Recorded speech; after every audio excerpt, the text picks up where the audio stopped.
Now we're just going to do something to test this a little bit to see if you have it. And I want you to understand the nature of the test. For those of you who are kind of new to this, just do the test. For those of you who have done Xingyi before and done Santi before, I'll show you some things that you could test using martial art techniques. But I want to make a point here. One of the I was a Qigong Tuina doctor, and I worked with over 10,000 patients in my day. So I'm pretty familiar with how Qi works in terms of medicine, at least Chinese medicine. I have no idea how it works with Western medicine because, anyway, I chose not to go that route. But we all have yin and yang emotions.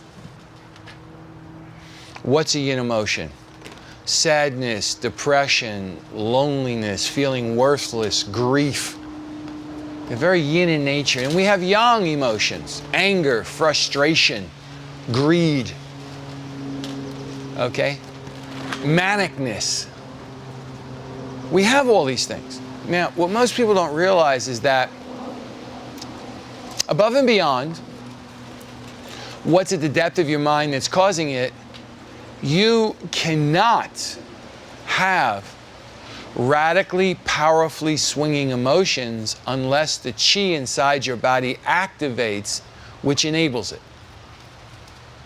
When anybody really gets angry, ballistic, you know, want to tear the hide off a rhinoceros, you know, run the person over in your car, you know, their qi rises right from their liver into their brain.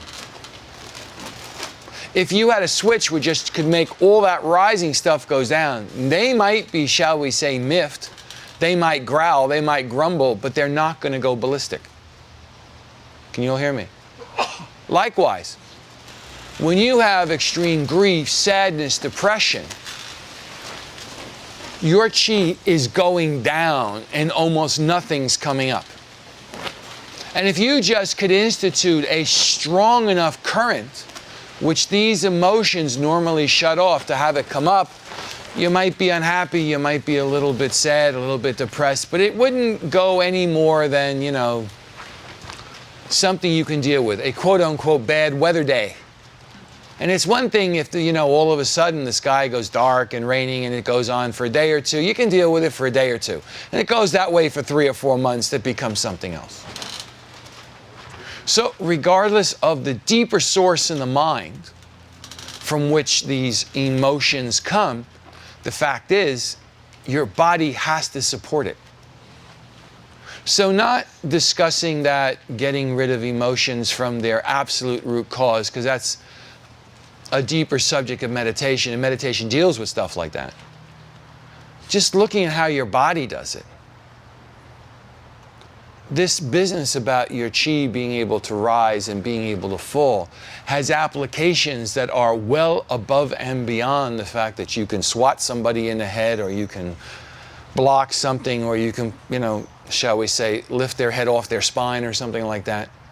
Way more than that. It's about everyday life.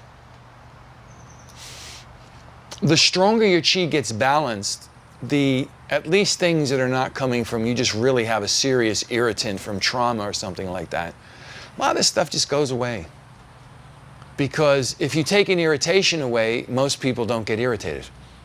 Now there might be a few who do, but that's because the irritation is absolutely not being body driven. It may be brain driven, it may be mind driven, but it's not really coming from your body. So you can talk about this stuff, either Taiji, Xingyi, or Bagan. We're just dealing with how this is done in Xingyi.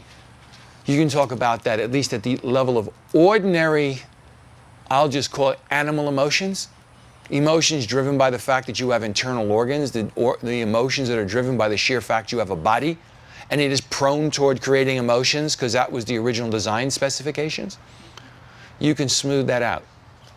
And in today's world, with the advances in modern medicine, blah, blah, blah, blah, blah, the vast overwhelming percentage of the majority of people have problems with their emotions tearing them apart, not so much, you know, the fact that the food and the water is poisoned everywhere. That wasn't the case in the Middle Ages. Something went wrong and all of a sudden everybody in that village was dead because there was something in the water. We don't get that so much these days. So if you talk about stress and stress creating diseases and just living a life where the small stuff doesn't rip you apart, okay, then this business about getting your chi to go up and down is kind of a big deal. As well as in martial arts, it's a really big deal. I mean, you know, if you come down to it, what do you do in martial arts but make things go up, down, forward, back, left, and right? I mean, you really don't do much more than that. There's not that much more you can do. Well, diagonals, that's just up and to the right or up and to the left or down. I mean, they're basically just recombinations of the same stuff. They're permutations on the same jazz.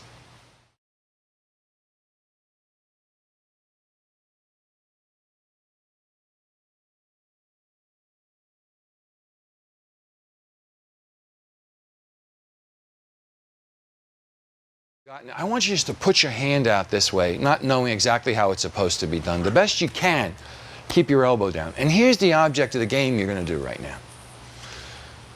Here, somebody come up here. Isaac suggests whatever. Yeah, okay, so here we go. Okay, so now just look at this. Watch. He's going to do that. So he gets in that stance. And here's all you're going to do. Now, if I put my hand here, all I do is I just sink my weight. And his object is his hand doesn't go down. And he doesn't fight you. Don't fight him. What you're going to do is that when the person puts their hand there, I want you to really first sink your weight and press the bottom of your foot. Because if you press it, the stronger you press it down, the more that arch can lift you up. And then just do it first without doing that, and just with your own strength anyway, keep my hand down. Okay, don't let me, so I just kind of, so you do what you can, right? There you go, no problem, no big deal. Now, sink your weight. Really get it to press the outside of your foot. Really lift your arch, and now do your best to hold me. It's doing a lot better. Can you see this? So I want you to do this until you may find that, well, and then, well, think there's something missing in what I just did? Try the other side. Okay? Right, so I now want to lift his hand up. So first thing is, you don't want me to lift your hand up. I mean, whatever you do, everything you got. Come on, I'm going to give it to you. Well, there you go. Okay, so it doesn't, you know, whatever. Now, again, the same exact business. Raise your arch, but really let the raising of your arch enable you to get your chi to go down to the bottom of your foot ever stronger. Do you understand? The opposite one creates strength. So now go ahead. Come on, down you go. Down, down, down. See, he's doing it with his chest. No, forget this. Here, baby. All right, now I'm going to say something, so we'll have to cut this out. But okay, I want you to do something. As you're standing there, drop your asshole right through your feet.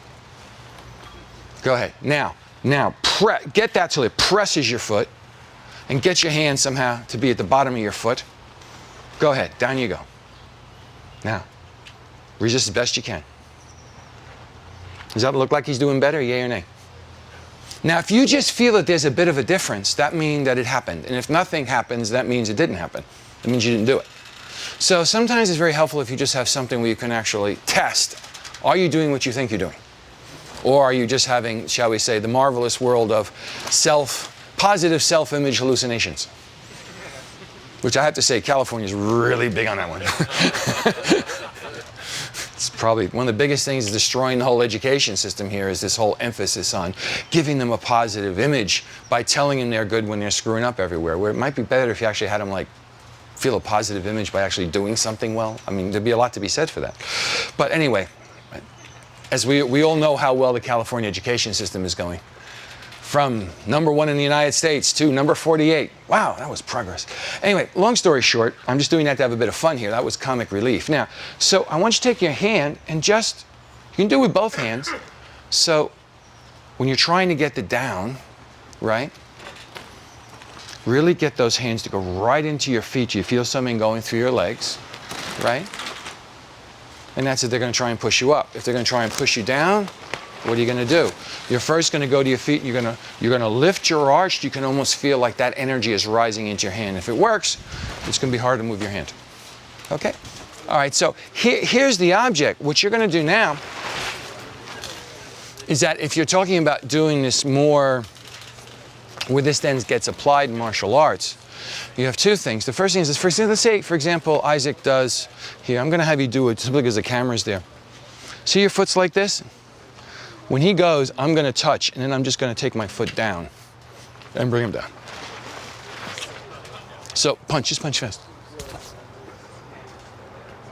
Okay?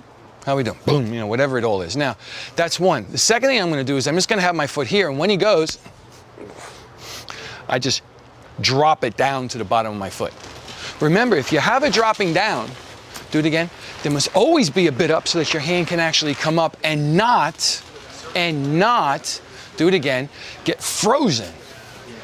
So as long as you have that bit of up, not only does it make the down stronger, but what it also does is it enables your hand to come back immediately without hesitation. So just play with that.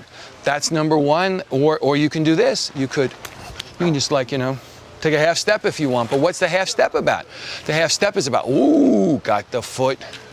Ooh, look. He's going to stay there as I come into him. The head-on car crash syndrome.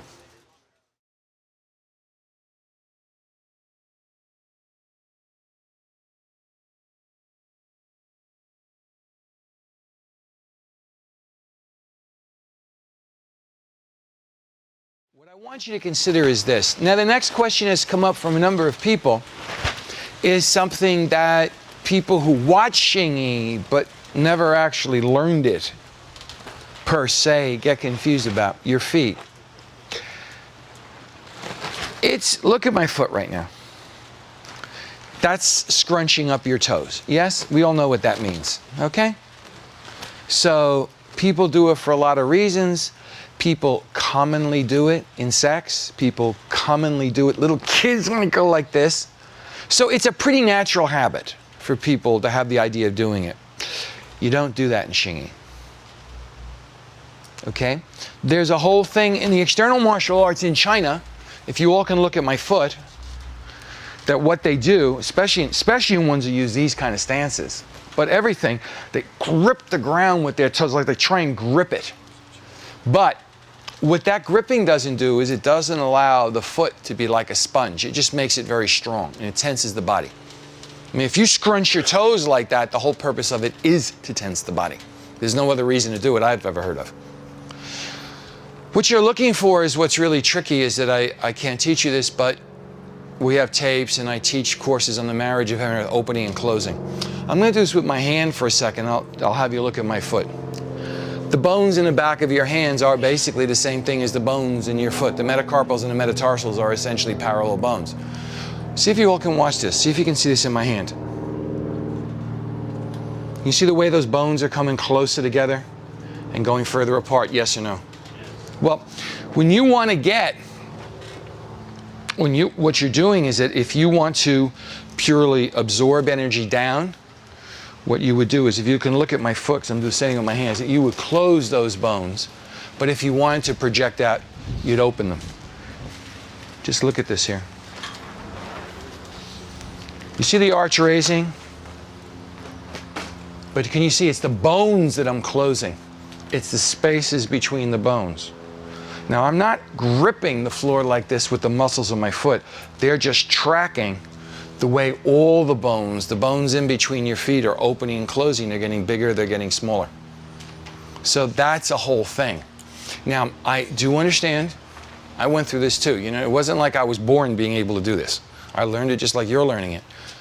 Is that the mistake that people make, and Lord knows I had myself corrected by lots of my teachers, because as a youth I did karate, and all we were taught to do in every stance was to do this. I mean, we're taught that. I mean, I was like, that's what you were supposed to do. And then all of a sudden I found out, well, no, you don't want to do that. So that was confusing for a while. But the point is, how do you get those bones to lift your arch up without scrunching your toes? Can you all get me? And that's the point. Because what you do with the arch is that if you're focusing on bringing your energy up, you make the arch lift a little bit more. And if you're focusing on it going down, you don't not lift it, but you stretch the arch out like this to make your energy drop. See this area here on my foot? Here, look. Did you see? Would you see that those muscles stretch, yes or no? Yeah. They're going to stretch. They're going to come in slightly. They're going to stretch slightly. They come in if you want to bring your energy down. They stretch out if you want it to rise. That's it. Now bear in mind, even if you get the stronger the rising, what does that allow you to do? that allows you to put more power into the bottom of your foot. So it isn't like they're separate issues. You rise or you fall. You're always rising and falling at the same time. But within that rising and falling, you just can variate it by, let's say, having 60% one, 40% the other, or 70-30. And that's how you can just really emphasize that kind of juice flowing out of your system more. But it never is 100-0. Okay? It's always 50-50 plus or minus 10 or 20. Does everyone understand this? And that's the trick. So for example, let us just say you had a terrible headache, right? The headache source can be one of two things. It's either A, the blood is not draining out of your brain back into your body, or the pressure of your arteries is not putting enough blood into the area. Okay? I'm just trying to take this something where it can be helpful in your life. Because bear in mind, once you get all this together in Santi, I can't think of a reason why you couldn't do it sitting at your computer terminal. Do you understand? You just would have to have more control. The big motion gets you the thing, but then as it gets smaller and smaller, you can do all these things inside your body without any physical movement. But let's look at this. Take the neck pulse, okay? So that's the artery. That's the carotid artery. And just take the pulse. And look at my feet. When I go like that, that means I'm doing something with my feet. It's a giveaway. Tell them how strong it is. It's very gentle.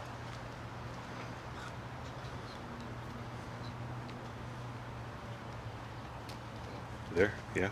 What's happening to it? Got noticeable. A lot bigger, yes? Much bigger. Oh, okay. It's almost impalpable. And all I did was get the cheetah rising. So what would happen to the same degree if you knew how to take these pulses is that the same way that got a lot stronger, if I really do that with my feet and getting that to go down, you're going to feel this pulse increase. Do you understand that downward energy? Because I mean, how does your blood go? Yeah, it comes up from your legs to your heart, but it absolutely goes from your head downward. Can you follow me? So then if you were having problems, by just variating this and getting this sinking down a bit better, you can drain the blood out of your head. That's why they have a very big thing about Xingyi. When you stand, your eyes have to be completely clear. And the only way your eyes get completely clear is the blood flow in your head has to be pristine.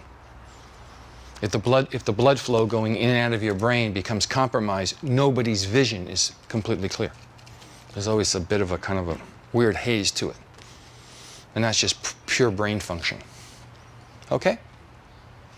So do you have this idea? I want to try and show you a little bit how this can be adapted to your life and not just for, you know, as my joke always goes, killing for fun and profit, which is the basic, you know, game of people used to do stuff like that. Okay? Remember, we don't ask military people to kill people. We pay them to do it. Keep that in mind. Okay. Now, as we go next, the thing is that, did you all get a chance to play around with this? Do you want to ask any questions? Well, let me ask you a question. Was it noticeable to you that there was a difference?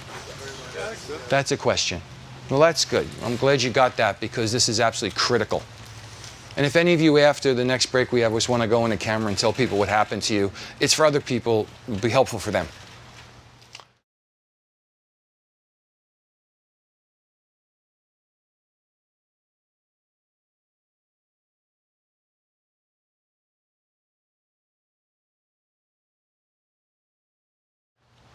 Now we look at the next thing. The next thing is that the biggest single problem a lot of people have in terms of their energy getting from their legs down into their feet is in their feet, but it's their ankles. Their ankles collapse, they do this, they do that. Now look at my ankles, because here's what it boils down to. Can all of you see the ankle joint getting bigger? Yes or no? Now look. Can all of you see the way the joint itself opened? Yes or no? That's a big thing about standing in Santi, is having those ankle joints open. Now, there's two ways of doing it. If you know how to do the marriage of heaven and earth, then that's fine. Then you can just use the opening techniques. The other thing you can do is you actually have to get into a little bit of twisting your legs. And this is just a bit, and this is about the ankles, because there's a lot of leg twisting that goes on. But what I'm going to do is that, Isaac or Jess, one of you come over here. And watch something. Put your hands just a little bit higher. Because you see, when you're doing this whole bit with the arch of your foot, you're going to confuse what is the area around the ankle and what is the lower calf. If you do it in the lower calf, you're not going to get confused. One of the things you can do is that, can you see how I'm twisting those muscles in? Yes or no? Can you all see this twisting in? Now watch, as I do that, can you see Isaac's hands moving? I just want to make sure this is visible. Is it visible? Just stay with it and tell me if it's visible, Thomas, because I want to make sure this can be seen. Can you see his hand moving? Yes or no? Now what I want you to do is focus all your attention on the ankle joint. And watch what happens as that twisting goes on. What's the ankle joint doing? It's getting bigger, isn't it? It's opening up. Now you only have to twist it enough so that the ankle joint is not compacted. So it's not scrunched down. And you'd be surprised, most people actually are not aware of what their ankle joints are doing one way or the other. It's not something most people pay attention to. Unless you're, like a super runner or something, where you do have to pay attention to your ankles because you run. But now, get on the front foot. Same business. Now, there are going to be in Xingyi times when, at different places, you're going to twist inward or you're going to twist outward. You see this? But the main point is that whether it's in or out, let's say I'll twist outward in this case, can you see how it's opening up the ankle joint? Yes or no? That's slight, it's raising the ankle joint, and just as you could do it by twisting inward, or you can do it this way. But the point is that by twisting your legs, you open up that joint. Now try to understand this. If you take, the ball and the socket of the ankle joint, the difference between whether your ankle joint is open or closed can be as little as 2 pieces or 3 pieces of paper. 1, the joint grinds. 2, the joint is open up enough to where the fluids can do everything they're going to do. So I'm hyper exaggerating this. Do you understand? When I do Xingyi, I do not lift my ankles up to that degree. I'm doing it so it's visible for you. But you're talking somewhere between basically 2 and 10 sheets of paper thick. And it's more likely to be in the 2, 3, 4 category than it is to be in the 7, 8, 9, and 10. But some people are just really big, like these pro basketball players and people 7 feet tall. And, but it's within a range.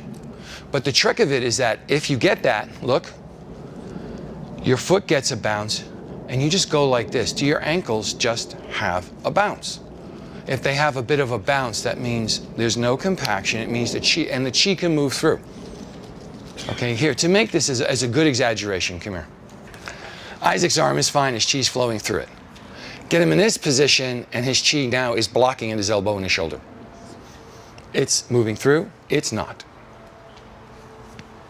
That's it. When the body is under extreme pressure and strain, his chi doesn't flow as well.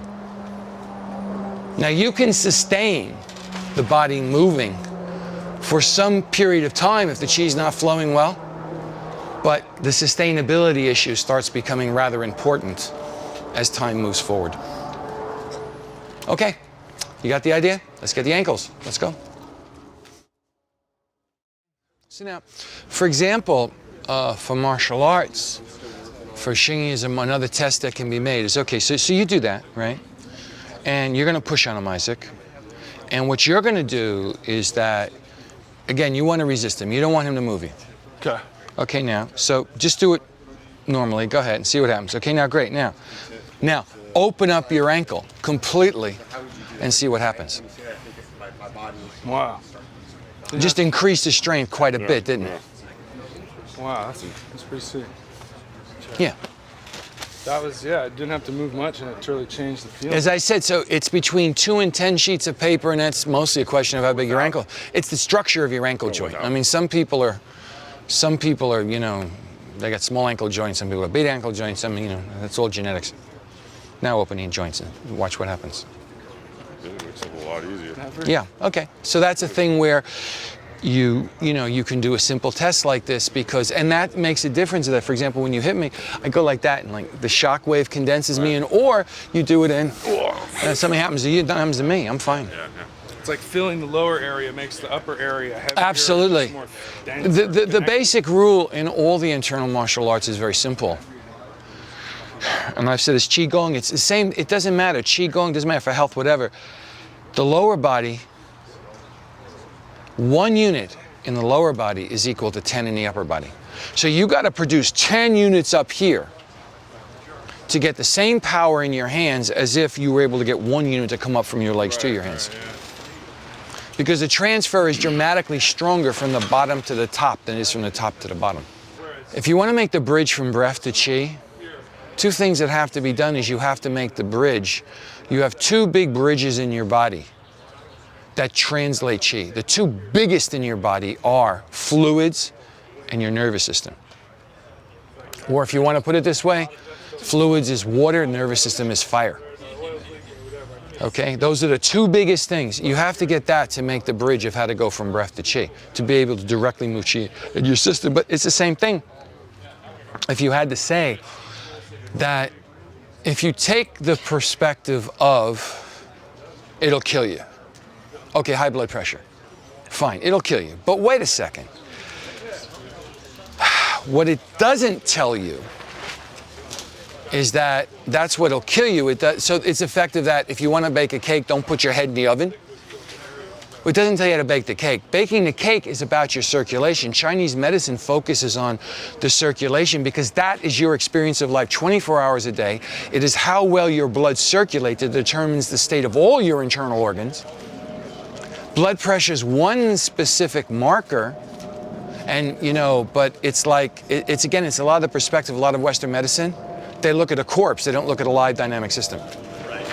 So the thing is that Xingyi and everything is always about the circulation of fluids in the body. If you get the nervous and the circulation of the fluids of the body going really, really well, there is no system in the body that does not affect. I mean, it's right at the base level of all of it.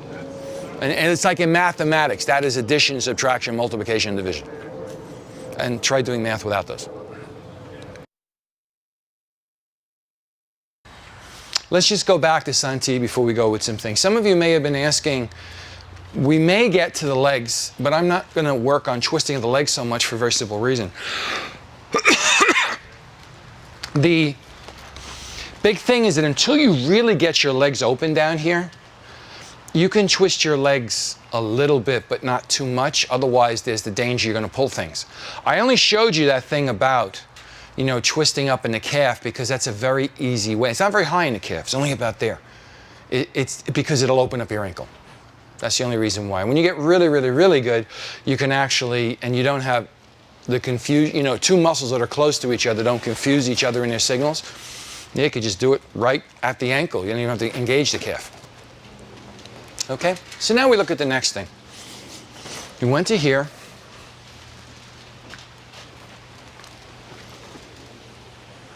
So let's look at this movement.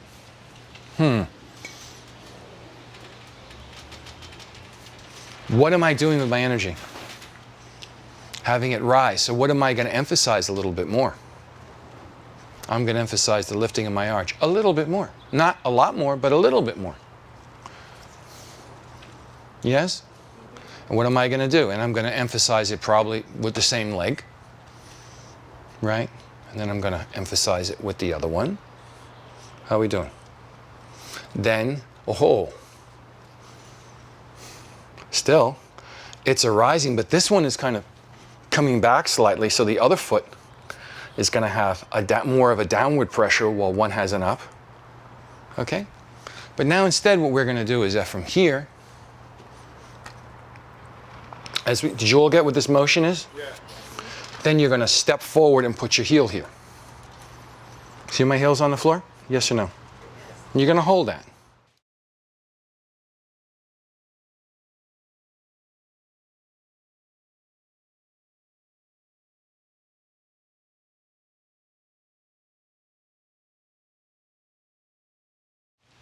Now, the point here is get your elbow well away from your body. If you all just can watch me for a second, remember, Shingy doesn't retreat. Let's watch something. Look at my elbow. From here, if my elbow comes back far, my hand's retreating. No. See how this one's basically staying here, and the other one's going forward with your step. So your back hand is staying basically in the same position. And there is no need for your hand to go above the crown of your head, and the whole idea is it's on your center line. So just as a memory device, it's pretty simple. So Jess, if you attack me, just watch something. Go the other hand. Doesn't matter. I mean, I'm clearly right on you, but still, if you go the other one, hey. So this is in the center of my body, and all it takes is a very basic position. Block this way, block that way. But that arm is still staying on the center line of your body. Try it again, please. This is as far as we're going to go this morning, mostly because I don't think you could take any more. But let's just do a quick review of what happened in this last little segment. I went around almost everybody. I hope you got a few of them, Thomas, in the camera. That I went around everybody. You'll notice that I was doing two things. And there's more things, but these are two absolutely essential. Is the first thing I was doing is that for most of you, I was getting your arms out of your body because they were just essentially contracting. Okay? Part of what's going to happen, and we're going to deal with that this afternoon, is how when you get your hand out of your body, you pull it out of your spine, you connect it to your spine. So you can have your arms go back and forth, or you can have your arms linked to your spine, and when you do that, you engage your whole spine as you move your hands back and forth. And those two things are not the same. 99% of all athletics does not engage the spine when you use the arms. Well, in Shingy you do. Okay? Now, the second thing is that I was constantly going here, that this, just to make the point, and then we'll go further. Yeah, come here, Isaac, because you got the longer arms, and just kneel down. This is a thing about Taiji, Shingy, and Bagua, which is counterintuitive. Yeah, well, I'm going to actually have you be in the front because it's not going to show otherwise, but just hold for a second. The basic Western idea, which is also part of why we like yoga and we like dance, is that the ideal body structure should be like this. You can be Arnold, but I can also tell you something. You want to see a ballerina? It's the same thing. It's just not quite as exaggerated. Chinese have a different model. What they're looking to do, and this, with the shoulders nest, is utterly critical, just as having a slight hollowing in the quads absolutely critical, because if you take the middle of the body right here, and you go from the shoulders nest down to the quad, that's where the left and right channels of energy in your body flow. The central channel is in the middle of your body. If this flowing is not smooth, you cannot use the energy of your body in any sort of a maximum way. No matter what you do, it's diminished. So part of it is that the great trouble is that this is okay for getting the energy to rise, but it also is not so great for allowing it to drop. And see, the whole thing about circulating, right, is if something doesn't go up, it can't go down. If it doesn't go down, it can't go up. So since circulation is the main goal, the point is that this area here has to release. So the further your arm goes out, the more this area hollows. And this is counterintuitive because this is not normal Western sports. This is not kickboxing. This is not boxing. This is not wrestling. You know, it's this stuff. Okay? So now to make this point, what you want to do is, Isaac, if you can get down, you're going to take your two middle fingers just because they have length. And you put your hands on these two shoulders nest. And just, yeah. The shoulders nest is right there to be precise. There you go. Now, normally, if someone sticks their arms out, what happens? Look at this. They go like that. Yes, and that's what's happening to all of you. It was very tense. Now, watch my arms as they go out. What are you noticing?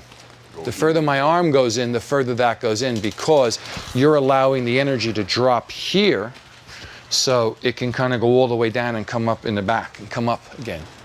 So I'll just hold this position because this is easier to see. Okay? Standing apart. Most people will be, see how I'm pushing out? No. Keep going in.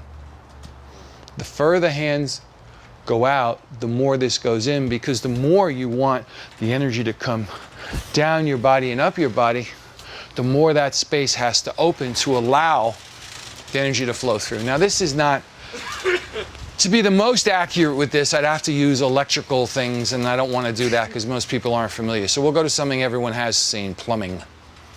Right? Question. The more this goes down, what it does internally, it increases the size of the pipe your chi is flowing through from here to here. Now, the problem is that you can have all the water pressure you have in a system, but if the pipes are not big enough, it can't get through it and the system clogs. Can you all follow me? Or the system, or the speed of the water moving through it has to slow down to adjust to the pressure the pipe will allow to occur. But if you really open it up, boom, you can get a lot more water flowing through. You can get a lot more chi circulating in your body. So this is a primary technique. Now, part of it, which I'm hoping that everybody came here because of Qigong, they would know is, you know how to round the chest and drop it and everything. We'll get into that later too, because that's a basic part of it. Because this business about the shoulders nest going in, the chest rounding and the chest dropping so your chi can drop from your body down to your lower dantian, it's a one-piece deal. It's a package. You take one part out, the package doesn't quite work anymore. Okay, you get the nice hotel room in the beautiful location, but no plane ticket. You get the plane ticket, but it's the wrong destination. It doesn't really quite work. It's a package. It all has to fit together. All the moving parts have to coordinate. So we're going to look at that a bit more and what it is. And again, we'll do another one of these tests. And as soon as we come back and we do that for a bit, then we'll do the next part. And this position is what's called Santi. Do you understand? We're now leading to the stuff that leads up to Santi, because if you don't, the whole thing is that when you get to the final position that you hold, is that all this other stuff has opened up your system so this can do what it can do. Because if you go into Santi from a contracted position, it's very hard to open it up. So it has to, everything that you're going to do, or if you go from Santi and you want to switch, you have to do all these things so you keep your system open. All you have to remember is that everything in your system has to remain relaxed and has to remain open, and all the little things in it, they all have to be strong. And that's where Xingyi's emphasis is not on, unlike Tai Chi. Tai Chi for most people, it's about sensitivity. Xingyi is about woof. It's about strength. Okay? Which is different. And then later on, the martial art of Xingyi, then when everything opens up, then it goes into how to be sensitive, but it goes into how to be sensitive from a fully open position. Where, for example, something like Tai Chi goes from sensitivity, how to get the system to open up until it converts to strength. So just a yin and yang. Do you understand? They go from exact opposite directions. Xingyi starts yang to arrive at yin, Tai Chi starts yin to arrive at yang. Do they do anything different? I don't know. I mean, you end up in similar places. But Xingyi, because it's about developing yang, is about opening up your system so it's not contracted. And I would like to leave you with a simple thought before we go to lunch. We live in a hyper-contracted world. If it were just that people are hyper-contracted physically, you could say, well, they're tense. But it's not. Just look at everything in all our systems, political, economic, whatever. Trump. Most people, when they have a choice, it's like they're turtles. They stick their head in their shell. Oysters, they stick their head in the sand. What is an oyster sticking its head in the sand? That is called severe contraction. It's so contracted, it doesn't even want to see light. So, as the system opens up and you have strength, you lose the fear to act. And that's the biggest thing in Xingyi, is you lose the fear to act. Like, I'll give you a personal example. And a lot of people have said, well, how in God's name did you go to China, spend 11 years there? You want to know what cultural alienation is? You haven't seen it in the United States. You think America's racist? Hey, don't kid yourself. America has nothing to teach Asia about racism. They've been doing it longer. That's it. Now, is there a place in the world that is not racist? I don't know. It's not Asia. That I can tell you. So you have to put with all of that, foreign languages, and you have to learn to speak and learn. It's very isolating. You're in a culture where right is left, left is right, up is down, down is up. And it's not that Asians, and especially Chinese, are inscrutable. It's just they're playing by entirely different rules. And if you're expecting the rules that you play by is the one they're played by, lots of luck. That's like people thinking that a Frenchman is the same as a Russian. I don't think so. Not really. It goes to show you've neither been in France nor in Russia. But the fact is, so one of the things that really helped me is I started learning Xingyi from the beginning, and just this keep on going. If it's rough or not, just keep on going. It helped me personally. It develops the will of constancy. Okay? Now, Tai Chi and Bagua are more subtle arts, but that's not their primary gig. They assume that you have it when you start. Xingyi is a place you can develop it.